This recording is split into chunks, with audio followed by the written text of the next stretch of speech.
Hello and welcome everybody, my name is Chris and today we're going to talk about this wonderful looking instrument. This is the EVH Wolfgang Special in Sonic Boom.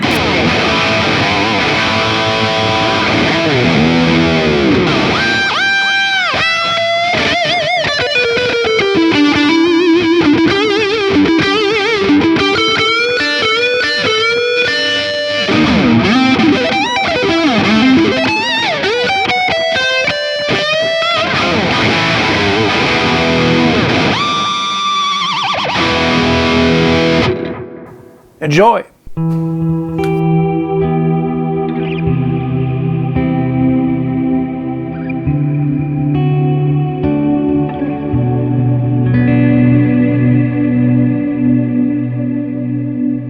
Thank you so much for tuning in and welcome again to the review.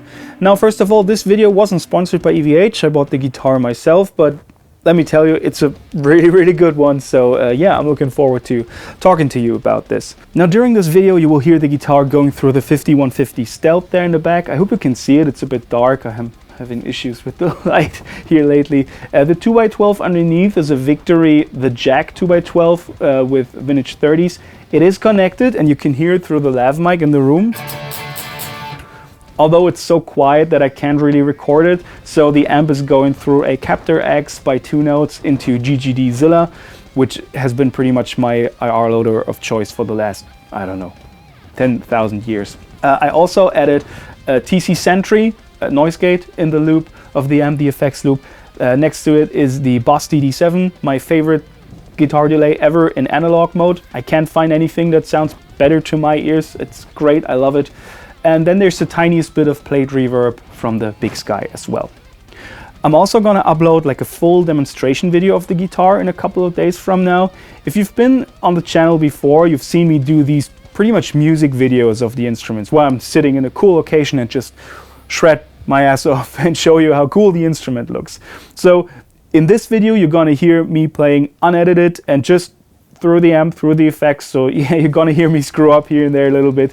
And in the demo video, you're then gonna hear like a fully mixed, fully produced and edited like music video of the guitar. So check that out once it's online. I will link it with the info cards and all that stuff. So EVH Gear is a company I've not really been familiar with over the last years. Like of course I knew of them and I knew of the 5150, which I always said was my favorite metal sound. But up until I bought the 5150 Stealth, I never owned anything EVH related. I'm not really, I wouldn't consider myself a Van Halen fan, really. I mean, of course I knew of him, I knew of them, but it wasn't really, Van Halen wasn't really one of those bands that I looked up to and wanted to play like Eddie. So I didn't really have interest in checking out the gear. I'm not like opposed to signature gear at all. In fact, I really like it. I mean, see the Alexi stuff. And also I own a PRS Paul Elena, which is a Cradle of Filth guitar. So that it's not because I don't like signature gear. It's just because, I don't know, I wasn't really confronted with it.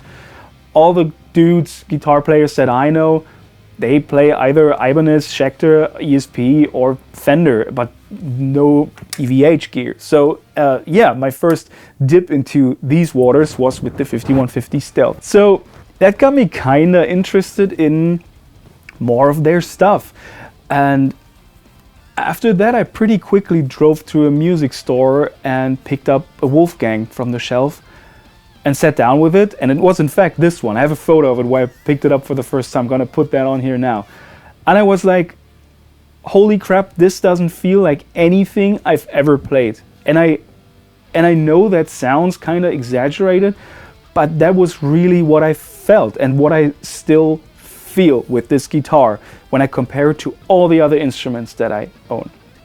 There's something so different about it, so almost unfinished, and I'm not sure if it's because of the woods, if it's because of the choice of lacquer.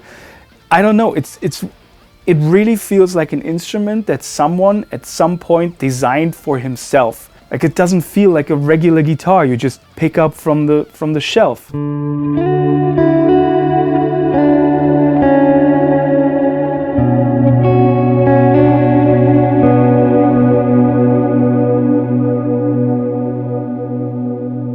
As you can see, the overall setup of the guitar is pretty simple. There's tone, there's volume, 2 humbuckers, pickup selector, Floyd 1000, and then just regular tuners, no locking tuners. And that's pretty much that. Now we're going to talk about the drop tuner in a minute with the Floyd. The chrome hardware on here works great. Like, everything's shiny, everything's smooth, it all stays in tune and looks great. This guitar hung in the store where I bought it from for like 2 years or something, and still looks like out of the box. So with that, I'm really satisfied, and it's really cool. The Floyd 1000, and I said that in other reviews as well, is amazing. Like, this one stays so well in tune, it's great.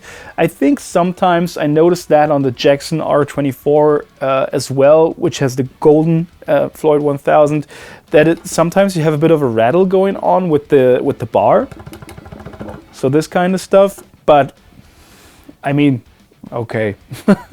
Now, interesting about this Floyd is that it can't be pulled up, and as far as I'm aware, this is a standard thing with all EVH gear. Like, Eddie Van Halen never had any of his Floyd setups be able to, like, they were never free floating or anything.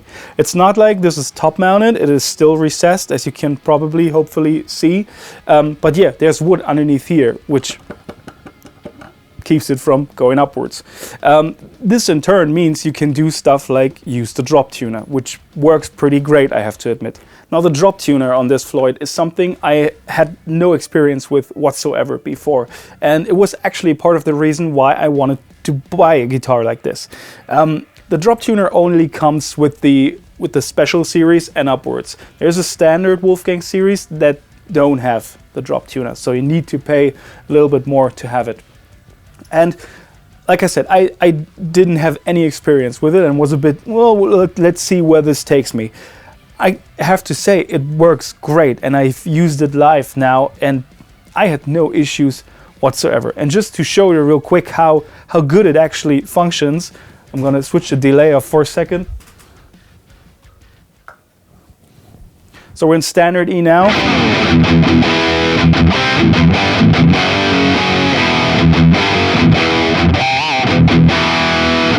There we go.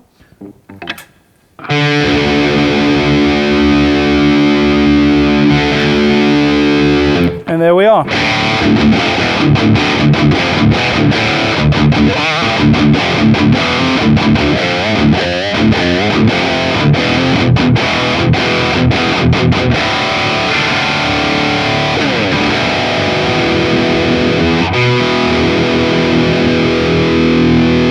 And back to E.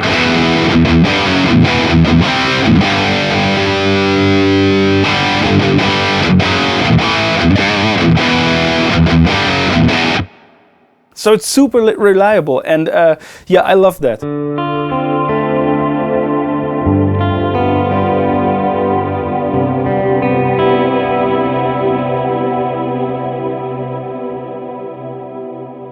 The pickups in here are Wolfgang pickups. I think that's just what they're called. Like, they don't have any special names or anything. And I have to say, like, I haven't been that much in love with passive pickups in a long time. I said in all my other videos that I'm an EMG guy. Like, the 81 is pretty much in every guitar that I own, other than maybe in the Telecaster and the 8-string. But 81 is my go-to rhythm bridge pickup. So I was a bit, okay, let's see where these pickups will take me then. And honestly, I like them like so much. They are almost similar in how they sound to the 81. I think they're very modern sounding and scooped and just like punchy, and that's really cool. Like, I had no trouble. I just took my regular settings from the plugin or the amp or whatever and just added more input gain or added a boost or whatever, and I had my sound. So I don't know, they're like juicy and all these other weird words that you use to describe pickups, but these are amazing. Like, these are probably my favorite passive pickups now. So here they are again, like on full blast. This is just directly into the amp. There's a tiny bit of reverb still going on, but that's pretty much it.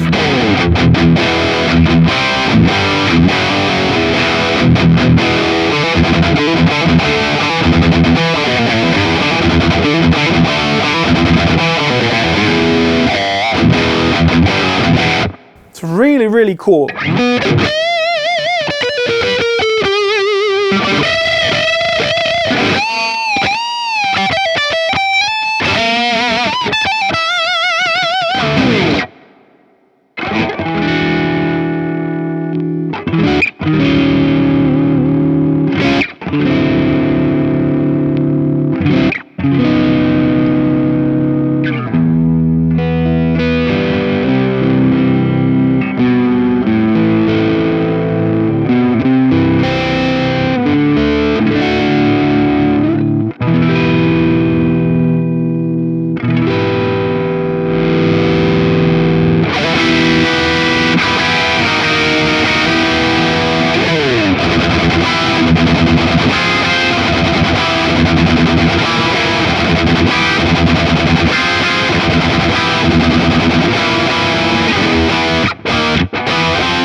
So as you can hear, you can even play like more of a black metal-y sound with them. I mean, the amp of course does a lot of the like heavy lifting.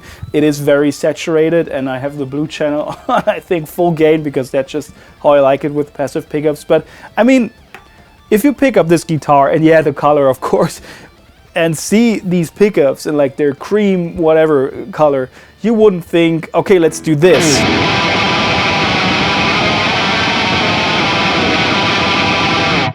It's great. I like it. The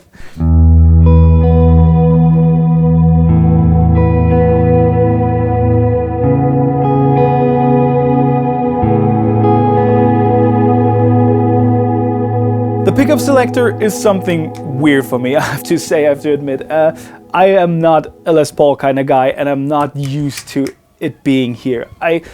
Every other guitar that I own either has it here, well, most of them have it down here, and some have it here. So I'm used to being able to just flick them and not to go out of almost a strumming motion to be able to hit it. So that's a bit weird, and pretty much the only downside I can really think of right now. It's just, I mean, it's something to get used to, right? Now let's talk about the neck of the guitar, because this is where the instrument is actually like really different from what I'm used to playing, and what makes it so unique among all the other instruments that I own.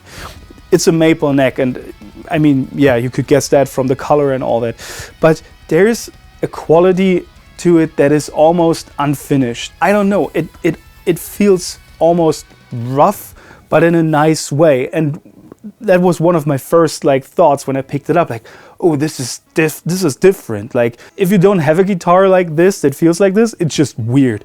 It almost feels like you've played this thing for 20 years. And I've played other Wolfgang models in the store, Wolfgang Specials, and even Wolfgang Standards, and none of them felt like this. So I'm not sure if this is just specific to this model or the series that it came with. There's like 3 other finishes. One of them is like surf green. But compared to all the standard lacquer guitars or lacquer necks that I own, and most of them are lacquered, it's an entirely different feel. And at first I wasn't really sure if I like it or not.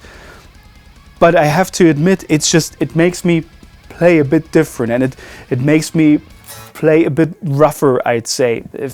I'm not sure how to describe it, but yeah, this is more, it feels more in terms of like the feel, not the thickness or the width. It makes it feel like more if you're picking up a bat or anything or something like that. Now the roundness and thickness and width of the neck is the other thing that I wasn't really like expecting from this guitar.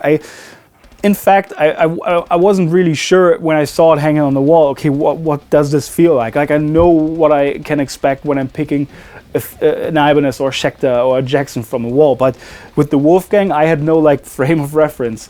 So it's really, again, unique, I would say. It is a bit like a shreddery neck, like something you would find on a Jackson, but it also has this certain roundness to it. That's how I like feel it. That reminds me more of a Telecaster or a Strat.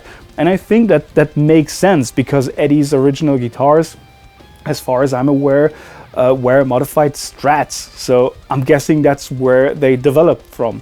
And there we are. And it's a really unique feeling. I would really say it's a mixture between a Randy Rhoads and a Telecaster. And well, this being a Fender brand makes absolutely sense. Like, Jackson is a Fender brand as well. So I don't know.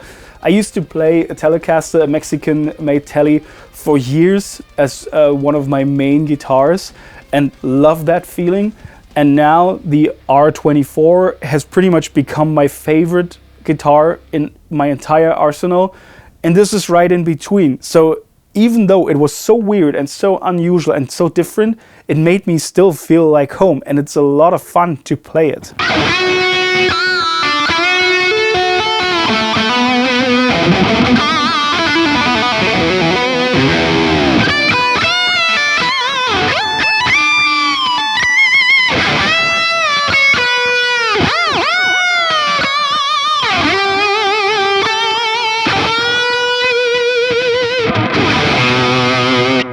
We have 22 nickel frets on here, which they are all right. They are good, I think. I've never had a guitar with 22 frets before, which is weird. Like, most of my guitars are 24 frets, and then there's a Telecaster that has, hang on, 21 frets. So that was something new and needed a bit of adjusting of my playing style, especially when doing like sweeps and tappings. And it's like, oh, well, yeah, there's the high E missing now. Now, I wish there would be stainless steel frets. Ever since I got the stainless steel frets on the R24, I fell so much in love with them. I can live with the nickel frets. I enjoy stainless steels far more these days, but there we go, it's all right. You have to fight it a bit more, especially in the higher registers, but it's cool, it's all right. Again, this goes back to this feeling a bit unfinished and a bit rough. It just makes you fight it and, I don't know, just really dig into the instrument, which is cool, and I like that. Now, what I absolutely love about the guitar are the tone and volume knobs, because these are high and low friction. And I read that before I picked it up and wasn't really sure what that meant, and didn't bother to pay attention to it during like testing the guitar. But during rehearsal and on stage, like, these are a godsend. I really mean that. I'm very passionate about that. The tone knob is high friction, so it means that you really have to add a bit of force to actually turn it. You don't bump accidentally into it and then it's all the way down with some other parts. And I have my tone all like on full blast all the time. So that is really good. I don't accidentally just make it sound like it's underwater. And with the volume knob, it's the other way around. You can just, if it's off, you can just flick it and you're on full blast. So it's very easy to go super quiet or super loud or even like totally off with just a flick of your finger. And that's great. I never would have thought that I would be so, yeah, hyped about a freaking pot on the guitar. So very good.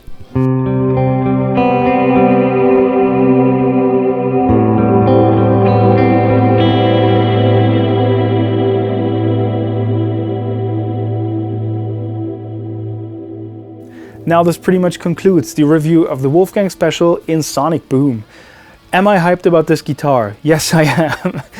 Like I said, I didn't really know what to expect from this, and just found it almost by accident.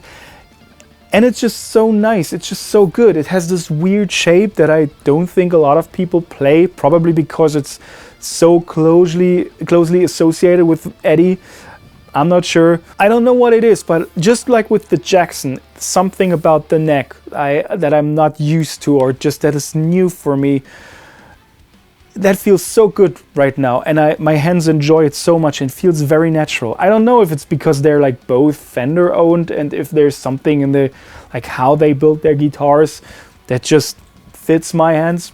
I don't know. Like I said, this feels like a mixture between a Randy Rhoads and a Tele. It plays great. It plays amazing. The sound is awesome. Like I said, the pickups, I'd never expected that to be the case. I was almost like waiting for my ears to go tell me, yeah, we're gonna need EMG in these, but ain't no way I'm gonna switch these out anytime soon. So I'm super satisfied with it. Right, with that being said, thank you so much for tuning in again. I hope you enjoyed this review, enjoyed the guitar. Let me know if you want to hear anything about the pedals that I'm using or like the recording setup.